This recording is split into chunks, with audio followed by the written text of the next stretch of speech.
Cudurrada faafa waa kuwa si dhaqsi ah ugu faafa bulshada dhexdeeda ee muddo yar. Waxyaabaha sababa inuu cudurku ku faafo bulshadu ama ka qayb qaata faafinta cudurradan waxaa ka mid ah deegaanka iyo meelaha dadka ay u badan yihiin iyo wixii la mid ah. Dadka inta badan jirkoodii ma lahan difaac oo iskaga celiyaan caabuqyada ama waxyaabaha sababa cudurradan sida bakteeriyada iyo fayruuska kuwaasoo isha bini'aadanka qaba karin.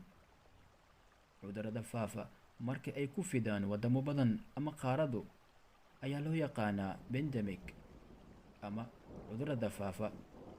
Cudurku hadduusan ku dhammaan waqti kooban, waxa uu muddo yar ku cirib tiri karaa ama ku baabi'in karaa waddan oo dhan. Hargabka ama iflida faaftay 2009kii. Cudurkan ayaa ah midka ugu dhimashada badan cudurrada dilaacay qarnigan ilaa iyo 2019. Fayruuska N1H1 iflida ama hargabka ayaa keenay ama sababay cudurkan. Inkastoo aan la garanayn meesha dhabta oo kusoo bilowday cudurka, laakiin waxaa la qiyaasay inay bilowdeen ama soo ifbaxeen 2008. Markii horeba intaan la garanin fayruuska N1H1 ayaa muddo bilooyin ah ku faafanaa dadka ama bulshada dhexdoodii. Kiiskii ugu horeeyay waxaa laga helay waddanka Mexican ee gobolka Veracruz.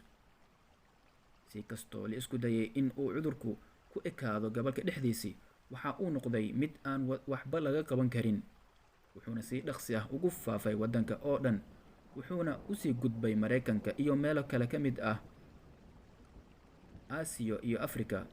Inkastoo warbixino sare laga sheegay 18,000 oo dhimasho ah, halka warbixino kalena ay sheegeen in dhimashadu ay intaas ay ka badan tahay.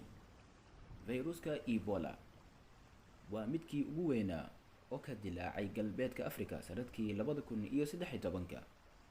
Waxa uuna socday ilaa sanadkii 2016. Liberia, Sierra Leone iyo Guinea waxa ay ka mid ahaayeen wadamadii ee cudurkan aad u saameeyay, kaasoo sababay in dad badan ku geeriyoodaan iyo hoos u dhac xagga dhaqaalaha ah. Kiiskii ugu horeeyay waxaa laga helay waddanka Guinea sanadkii 2013. Cudurkan waxa uu ku dhacay boqolaal qof, kuwaasoo in ka badan boqolkiiba 70 u dhintay. Kadib marka uu soo yaraaday 2014, wuxuu noqday mid wax laga qaban karo. Kadib dadaalada caalamiga ahna waxa ay noqdeen kuwo miro dhal ah. Ugu dambeyntii 19 Maars 2016, Hay'adda Caafimaadka Adduunka WHO ayaa soo dhabar jartay faafidda cudurka. SARS oo loo gaabiyey Severe Acute Respiratory Syndrome, micnaheedu tahay xaaladda daran ee ku dhacda habdhiska neefta, ayaa ah xanuunka ku dhacan xayawaanka. Bishii November sanadkii 2002 ayuu fayruuska SARS ka dilaacay waddanka Shiinaha, taasoo sababtay walaac aad u weyn oo ku yimid dhammaan dunida, waayo cudurku si dhaqsi ah ugu faafay wadamo kale. Intii u dhaxaysay bishii November 2002 ilaa iyo July sanadkii 2003 ayaa 37 waddan ayaa cudurka SARS saameeyay. 8,098 qof ayaa la xanuunsaday cudurku, waxaana ku geeriyootay 779 qof. Kadib baaris iyo dabagal ayaa culimmadu sayniska sameeyeen, waxay ogaadeen in cudurku kasoo bilowday xayawaanka fiidmiirta ama kibiliga oo ku noolaa magaalada Yunnan ee dalka Shiinaha.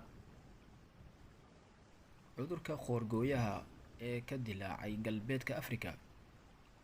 Bakteeriyada qoorgooyaha ayaa ka dilaacay kuna faaftay wadamo badan oo ka mid ah galbeedka Afrika, sida wadamada kale ah Nigeria, Niger iyo Burkina Faso iyo Mali. Cudurka qoorgooyaha oo loo yaqaano West Africa Meningitis Outbreak ayaa ku dhacday 13,516 qof, waxaana u dhintay 931 qof. Waddanka Nigeria ayuu cudurkan aad u saameeyey. waxaa la bilaabay mashruuc ama barnaamij in dadka dhan la wada tallaalo si cudurkan loo xakameeyo, wayna ku guuleysteen. daacuunkii ka dilaacay waddanka Yemen ee bishii Oktoobar 2016 ayuu ahaa mid dhimashadiisa aad u badnaa.